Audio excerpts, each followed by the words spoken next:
عزتمنو نننې معلومات زموږ د ټول د سلیم کوکو په باره کې چې سلیم کوکو یعنی په کومه طریقه پیسې پیدا کوي او څنګه ژوند کوي. راځئ مینوالو سلیم کوکو خبرې تاسو سره موږ په دې ویډیو کې شیر کوو. زموږ د ویډیو د سره تر اخره پورې وګورئ چې تاسو ته پوره معلومات در ورسیږي. د دې معلومات نه مخکې زه تاسو ته دا یادګینه وکړم تاسو کو چینل زموږ په دې سوپر کلیک چینل کې نوي وي چینل هم نوي سبسکرایب کړئ. مهرباني وکړئ تاسو زموږ د سوپر کلیک چینل د سره سبسکرایب کړئ. خوا کې اوس د ټلۍ نشان وه چې خا یو نوي معلوماتي ویډیو تاسو ته په اسانۍ باندې در ورسیږي.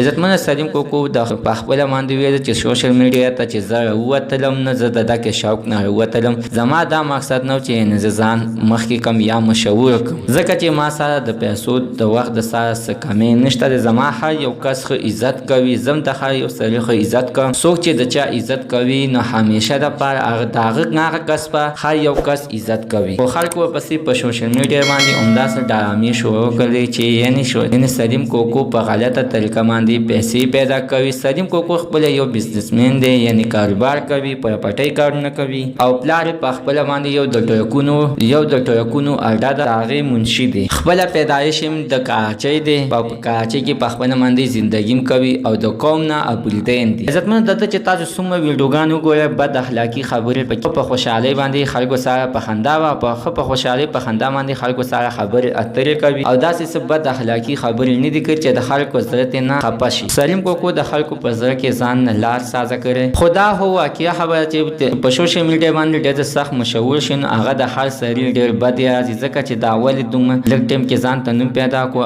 او ولې دا دومره مشهور دی. هغې پسې حتما خلک خبرې او اترې کوي. مینوالو چې څوک داسې خبرې اترې کوي د هغوی په اړه باندې ستاسو څه دی حتما نه خپل رایې لاندې په کمنټ کې ولیکئ. زموږ د عزتمنو نننۍ معلومات د دې پورې د نوي معلوماتو لپاره د سره زموږ د سوپر کلیک چینل د سره سبسکرایب کړئ. خوا کې اوس د ټلۍ نشان ووهئ چې هر یو نوي معلوماتي ویډیو تاسو ته په اسانۍ باندې در ورسیږي.